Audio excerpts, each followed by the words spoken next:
Hindi mo masisi, 16 years ka nga nag-aaral, ang turo sa'yo maghanap ng ano?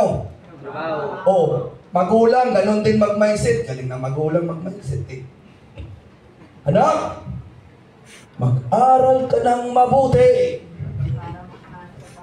para paglaki mo, makahanap ka ng magandang trabaho. Hallelujah! Palampakan natin yan. Pero I'm not against of employment. I'm not against of education. Hindi ako against that. Kasi mahalaga ang pag-aaral. Totoo yun. Iba pa rin kung meron pang pinag-aralan. Pero in the reality world, lahat naman talaga nagiging mayaman sa mundo, hindi naman nakapagtapos. Maraming nakapagtapos sa pag-aaral, pero hanggang ngayon, mahirap pa rin. Bakit? Yung talino na ginagamit lang ng mga negosyante na walang pinag-aralan. Mas mautak pa yung hindi nakapagtapos kaysa sa mga nakapagtapos. Palakpakan naman natin yan. Kaya nga kilala tayo kung sino yung mga valedictorian, cum laude, di ba? Sila unang binibigyan ng magandang opportunity o trabaho sa mga kumpanya. Tama-tama.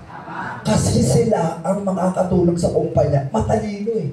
Yung talino nila, babayaran lang yun ng kakarampot na sahod, pero yung i-generate na income yun sa kumpanya, bilyon-bilyon. Ano? Tama? O, palakpakan mo na. Kaya sabi ko sa inyo, hanggat ikaw ang mindset mo, employment, malabo kang yumaman. Kahit anong gawin mo, bumka ka pa dyan, yun pa rin ang sahod mo. Ang overtime pa dyan, hindi ka sa sahod ng 24,000 per day. Walang ganun.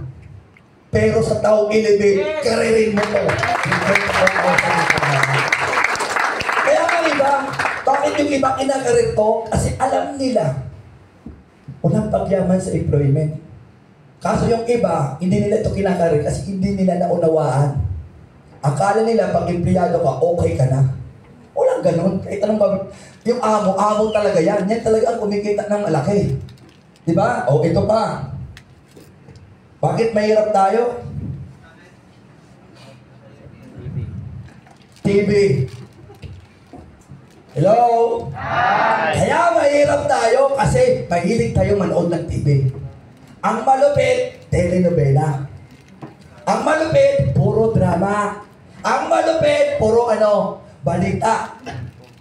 Mula nung nagpayaman ako, guys, hindi na ako nanonood ng mga TV. Ngayon, siyempre oo, kasi pero kaya ko na i-handle yung emosyon ko. Pero